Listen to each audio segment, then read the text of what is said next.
നമസ്കാരം. നേമത്ത് വീണ്ടും മത്സരിക്കാൻ CPM സംസ്ഥാന നേതൃത്വം ശിവൻകുട്ടിക്ക് നിർദ്ദേശം നൽകിയതിന് പിന്നാലെ പ്രതിപക്ഷ നേതാവ് VD സതീശനെ വെല്ലുവിളിക്കുകയാണ് മന്ത്രി. സതീശന് ധൈര്യമുണ്ടെങ്കിൽ നേമത്ത് വന്ന് മത്സരിക്കണമെന്നാണ് ശിവൻകുട്ടിയുടെ വെല്ലുവിളി. ശിവൻകുട്ടിയുടെ ഈ വെല്ലുവിളിക്ക് പിന്നിൽ കൃത്യമായ രാഷ്ട്രീയ കണക്കുകൂട്ടലുകളുണ്ട്. 2016 തോൽവിയിലെ തിരിച്ചറിവാണ് ഇതിന് കാരണം. അന്ന് UDF-നായി ഘടകകക്ഷി നേതാവ് സുരേന്ദ്രൻപിള്ള മത്സരിച്ചപ്പോൾ ശക്തമായ ഒരു ത്രികോണ പോരാട്ടമുണ്ടായില്ല. ഇതോടെ വോട്ടുകൾ BJP-യിലേക്ക് കേന്ദ്രീകരിക്കുകയും O രാജഗോപാൽ വിജയിക്കുകയും ചെയ്തു. 2021 K മുരളീധരൻ കോൺഗ്രസിനായി എത്തിയതോടുകൂടി മണ്ഡലത്തിൽ ശക്തമായ ത്രികോണ മത്സരം നടന്നു. കോൺഗ്രസ് വോട്ടുകൾ കൃത്യമായി പെട്ടിയിലായതോടുകൂടി BJP-യുടെ കുമ്മനം രാജശേഖരൻ പരാജയപ്പെടുകയും ശിവൻകുട്ടി വിജയിക്കുകയും ചെയ്തു.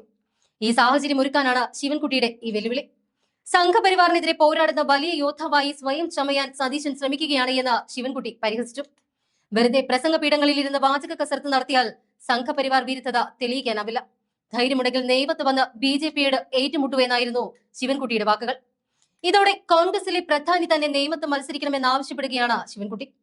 ഇത്തവണ BJP കേന്ദ്രമന്ത്രിയായിരുന്ന രാജീവ് ചന്ദ്രശേഖരനെ നേമത്തിറക്കാനാണ് സാധ്യത. രാജീവ് ചന്ദ്രശേഖർ വന്നാൽ UDF സ്ഥാനാർത്ഥി ദുർബലനായാൽ അത് വീണ്ടും BJP-ക്ക് ഗുണകരമാകുമെന്ന് ശിവൻകുട്ടി ഭയക്കുന്നു. VD സതീശനെ പോലെ ഒരു ശക്തനായ സ്ഥാനാർത്ഥി വന്നാൽ മാത്രമേ ത്രികോണ പോര് ഉറപ്പാകൂ. K മുരളീധരൻ ഇനി നേമത്ത് മത്സരിക്കില്ല. ഈ സാഹചര്യം മനസ്സിലാക്കിക്കൊണ്ടാണ് ശിവൻകുട്ടി മറ്റൊരു ശക്തനെ നേമത്തേക്ക് തേടുന്നത്. അതേസമയം മന്ത്രി ശിവൻകുട്ടിയുടെ വെല്ലുവിളിക്ക് മറുപടിയുമായി പ്രതിപക്ഷ നേതാവ് VD സതീശനും രംഗത്ത് വന്നിട്ടുണ്ട്. മന്ത്രി ശിവൻകുട്ടി വലിയൊരാളാണ്, എനിക്ക് സംസ്കാരവും നിലവാരവും കുറവാണ് എന്നാണ് അദ്ദേഹം പറഞ്ഞത്.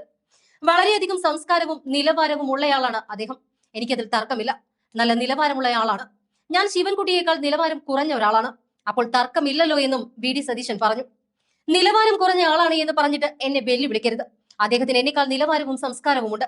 ഞാൻ തർക്കിക്കാനും വഴക്കിടാനും ഇല്ല എന്ന് VD സതീശൻ പറഞ്ഞു. എനിക്കെതിരെ വ്യക്തിപരമായ പ്രചരണങ്ങളാണ് വ്യാപകമായി നടത്തിക്കൊണ്ടിരിക്കുന്നത്. AKG സെന്ററിൽ ഇരുന്നു കൊണ്ട് ഒരാളുടെ നേതൃത്വത്തിലും ഇപ്പോൾ പറഞ്ഞ മന്ത്രിയുടെ ഒരു സ്റ്റാഫിന്റെ നേതൃത്വത്തിലും എനിക്കെതിരെ വ്യക്തിപരമായ പ്രചരണങ്ങളാണ് അഴിച്ചുവിടുന്നത്. ഡൽഹിയിൽ ചെന്നപ്പോൾ ഒരു മുതിർന്ന മാധ്യമപ്രവർത്തകൻ സമൂഹ മാധ്യമത്തിൽ താങ്കൾ നിറഞ്ഞു നിൽക്കുകയാണല്ലോ എന്ന് പറഞ്ഞു. അതെല്ലാം ഞങ്ങൾ ചെയ്യുന്നതല്ല, ശത്രുക്കളാണ് ഇത്തരത്തിൽ പ്രസൻസ് ഉണ്ടാക്കി തരുന്നത് എന്ന് ഞാൻ മറുപടി പറഞ്ഞു. ദിവസവും AKG സെന്ററിൽ നിന്നും 20 കാർഡും മന്ത്രിയുടെ ഓഫീസിൽ നിന്ന് 10 കാർഡും എനിക്കെതിരെ വരികയാണ്. എന്നെ ഇങ്ങനെ സഹായിക്കലേ എന്നാണ് എനിക്ക് അഭ്യർത്ഥിക്കാനുള്ളത് എന്നും നെഗറ്റീവ് ആണെങ്കിലും നോക്കുമ്പോൾ എന്നെ മാത്രമേ കാണാൻ കഴിയുന്നുള്ളൂ എന്നും VD സതീശൻ പറഞ്ഞു. ഒരുപാട് കാര്യങ്ങളാണ് ഇത്തരത്തിൽ ദുഷ്പ്രചരണം നടത്തുന്നത്. അത്തരത്തിൽ തോട്ടിയിട്ട് പിടിക്കാനുള്ള ശ്രമമാണ് നേമത്ത് മത്സരിക്കാനുള്ള ഈ വെല്ലുവിളി. ഇതിലൊന്നും വീടില്ല. മന്ത്രി ശിവൻകുട്ടിയുമായി മത്സരിക്കാനൊന്നും ഞാനില്ല. അദ്ദേഹം വലിയ ആളല്ലേ എന്നും VD സതീശൻ ചോദിച്ചു. ഈ തെരഞ്ഞെടുപ്പിൽ പൊളിറ്റിക്കൽ നരേറ്റീവ്സ് ഉണ്ട്. ഇടതുപക്ഷത്തിന് ചങ്ക് തുളച്ചു പോകുന്ന പൊളിറ്റിക്കൽ നരേറ്റീവ്സ് ആണത്. ആ വിഷയത്തിൽ നിന്നും വഴി തെറ്റിച്ചു കൊണ്ടുപോകാൻ ആരും നോക്കണ്ട. നിയമസഭാ തിരഞ്ഞെടുപ്പിൽ പ്രതിപക്ഷം അവതരിപ്പിക്കുന്ന വിഷയങ്ങളായിരിക്കും കേരളത്തിലെ പൊളിറ്റിക്കൽ അജണ്ട. അത് തന്നെയായിരിക്കും ജനങ്ങൾ ചർച്ച ചെയ്യാൻ പോകുന്നത് എന്നും VD പറഞ്ഞു. ഞാനൊരു കാര്യം പറയാം. കഴിഞ്ഞ കുറെ ദിവസങ്ങളായിട്ട് AKG സെന്ററിൽ നിന്ന് ഒരാളുടെ നേതൃത്വത്തിലും ഇപ്പൊ പറഞ്ഞ മന്ത്രിയുടെ ഔദ്യോഗിക വസതിയിൽ അദ്ദേഹത്തിന്റെ ഒരു സ്റ്റാഫിന്റെ നേതൃത്വത്തിലും വ്യാപകമായിട്ട് എനിക്കെതിരെയുള്ള വ്യക്തിപരമായ പ്രചരണങ്ങൾ നടത്തിയാണ്. ഞാൻ ഡൽഹിയിൽ ചെന്നപ്പോൾ ഒരു മാധ്യമപ്രവർത്തകൻ, സീനിയർ മാധ്യമപ്രവർത്തകൻ എന്നോട് പറഞ്ഞു, താങ്കളാണല്ലോ സോഷ്യൽ മീഡിയയിൽ ഏറ്റവും കൂടുതൽ പ്രസൻസ് എന്ന് പറഞ്ഞു. ഞാൻ പറഞ്ഞു, ഞങ്ങൾ ചെയ്യുന്നതല്ല, നമ്മുടെ ശത്രുക്കൾ നമുക്ക് പ്രസൻസ് ഉണ്ടാക്കി തരുന്നതാണ്. ഏറ്റവും കൂടുതൽ ഡെയിലി ഒരു 20 കാർഡ് AKG സെന്ററിൽ നിന്നും ഒരു 10 കാർഡ് ഈ മന്ത്രിയുടെ അടുത്തും വരുവാണ്. എന്നെ ഇങ്ങനെ സഹായിക്കല്ലേ എന്നാണ് എന്റെ വിനയപൂർവ്വമായ അഭ്യർത്ഥന. നെഗറ്റീവ് ആണെങ്കിലും നോക്കുമ്പോൾ ഞാൻ എന്നെ മാത്രം കാണുള്ളൂ. എന്തെല്ലാം കാര്യങ്ങളാണ് പറയുന്നത്. ഒരുപാട് കാര്യങ്ങൾ ഇങ്ങനെ ദുഷ്പ്രചരണം നടത്തിയാണ്. അതിനിങ്ങനെ എന്നെ തോട്ടിയിട്ട് പിടിക്കാൻ നോക്കിയതാണ് ഇപ്പൊ ഇതിലൊന്നും ഞാൻ വീഴില്ല. അതിനൊന്നും അദ്ദേഹമായിട്ടൊന്നും മത്സരിക്കാൻ ഞാനില്ല. അദ്ദേഹം വലിയ ഒരാളാണ്. എനിക്ക് സംസ്കാരവും നിലവാരവും കുറവാണെന്നാണ് അദ്ദേഹം പറഞ്ഞത്. അദ്ദേഹത്തിന് വളരെയധികം സംസ്കാരവും നിലവാരമുള്ള ആളാണ് അദ്ദേഹം. എനിക്ക് അതിൽ തർക്കമില്ല. നല്ല നിലവാരമുള്ള ആളാണ് അദ്ദേഹം. ഞാൻ അദ്ദേഹത്തെക്കാൾ നിലവാരം കുറഞ്ഞ ഒരാളാണ്. തർക്കമില്ലല്ലോ. അപ്പോ ഞാൻ നിലവാരം കുറഞ്ഞ ആളാണെന്ന് പറഞ്ഞിട്ട് എന്നെ വെല്ലുവിളിക്കല്ലേ. ഞാൻ നിലവാരം കുറഞ്ഞ ഒരാളാണ്. അദ്ദേഹത്തെക്കാൾ നിലവാരം കുറഞ്ഞ ഒരാളാണ്. അദ്ദേഹത്തിന് എന്നേക്കാൾ നിലവാരവും എന്നേക്കാൾ സംസ്കാരമുള്ള ഒരാളാണ്. ഞാൻ തർക്കിക്കാനും വഴക്കിടാനുമില്ല. കാരണം പൊളിറ്റിക്കൽ നറേറ്റീവ്സ് ഉണ്ട് ഈ തെരഞ്ഞെടുപ്പ്. അത് LDF-ന്റെ ചങ്ക് തുളച്ചു പോകുന്ന പൊളിറ്റിക്കൽ നറേറ്റീവ്സ് ഉണ്ട്. ആ സബ്ജക്റ്റിൽ നിന്ന് ഒരാളും വഴിതെറ്റിച്ചു കൊണ്ടുപോകാൻ നോക്കണ്ട. ആ സബ്ജക്ട് വന്നുകൊണ്ടിരിക്കുകയാണ്. ലോക്കൽ ബോഡി തെരഞ്ഞെടുപ്പിൽ കേരളത്തിലെ UDF ജനങ്ങളുടെ മുമ്പിൽ അവതരിപ്പിച്ച കുറ്റപത്രമായിരുന്നു ഇലക്ഷനിലെ അജണ്ട, പൊളിറ്റിക്കൽ അജണ്ട.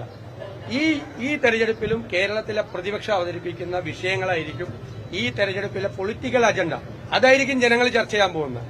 അതിൽ നിന്ന് വഴിമാറ്റി കൊണ്ടുപോകാൻ വേണ്ടിയിട്ടാണ് ഈ തോണ്ടല്, പിച്ചല്, വലിക്കല്, തോട്ടിയിട്ട് വലിക്കല്, അതിലൊന്നും ഞങ്ങൾ വീടില്ല. പ്രതിപക്ഷ നേതാവേ, അങ്ങ് തന്നെ ഈ വഴിമരുന്നിടുന്ന പലതരത്തിലും പ്രകോപനം ഉണ്ടാക്കിയിട്ട് അങ്ങ് തന്നെ ഒരു പൊതുനിരത്തിൽ പൊതുജനസമക്ഷം വളരെ മോശം പദങ്ങൾ ഒരു പൊതുവിദ്യാഭ്യാസ മന്ത്രിക്കെതിരെ നടത്തിയത്, അതിനെ തുടർന്നൊക്കെ സ്വാഭാവികമായി കാർഡുകൾ വരില്ലേ?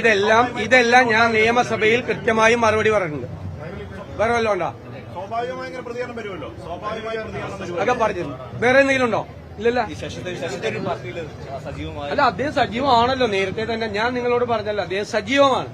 മനസ്സിലായേ? അദ്ദേഹം ഈ തെരഞ്ഞെടുപ്പിൽ അദ്ദേഹത്തിന്റെ മുഖം കേരളത്തിലെ 140 നിയോജകമണ്ഡലങ്ങളുണ്ടാവും. ശശി തരൂർ എന്ന് പറയുന്ന ഒരു വ്യക്തി ഒരു വിശ്വപൗരനായിട്ടുള്ള വ്യക്തിയാണ്. കോൺഗ്രസിന്റെ അഭിമാനമായിട്ടുള്ള ഒരാളാണ്. അദ്ദേഹം വിദേശ സർവീസിൽ നിന്ന് വന്ന ഒരാളാണ്. അദ്ദേഹം ഈ ലോകം അറിയപ്പെടുന്ന എഴുത്തുകാരനാണ്.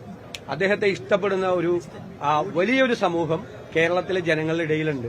അവരുടെ ഇടയിലേക്ക് അദ്ദേഹം വരികയാണ് ഈ തെരഞ്ഞെടുപ്പിൽ UDF-ന് പിന്തുണയുമായിട്ട്. ബാക്കി ഞാൻ നിങ്ങളെന്ന് പറഞ്ഞപ്പോൾ ഞാൻ പറഞ്ഞില്ലേ, അതെല്ലാം തെറ്റായ വാർത്തകളാണ്, അടിസ്ഥാനമില്ലാത്ത വാർത്തകളാണ്.